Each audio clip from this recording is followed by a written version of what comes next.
Welcome to McPlum, simple solutions served daily. In this video, I will show how to make lemonade powder at home. First, select about 6 to 8 medium-sized lemons, ensuring they are ripe and juicy. You will also need 2 cups of granulated sugar and 1/4 cup of citric acid.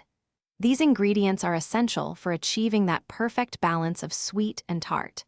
Make sure your food processor or blender is ready for mixing.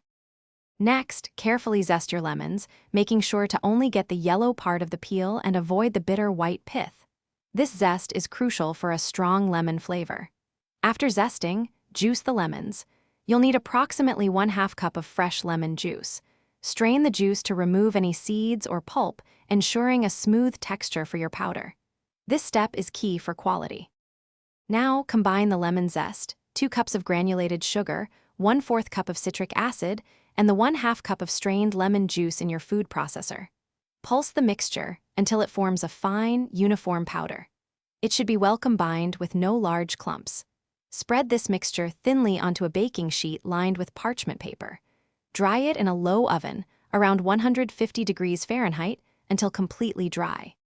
Once your lemonade powder is completely dry, break up any remaining clumps with a fork or by pulsing briefly in the food processor. Store the finished powder in an airtight container in a cool, dry place for long-lasting freshness. To enjoy, simply mix 2 tablespoons of your homemade powder with 8 ounces of cold water. It's that easy. Also, be sure to check the description below for a link to the Echo Dot smart speaker and other great deals. Thanks for watching. Stay juicy and subscribe.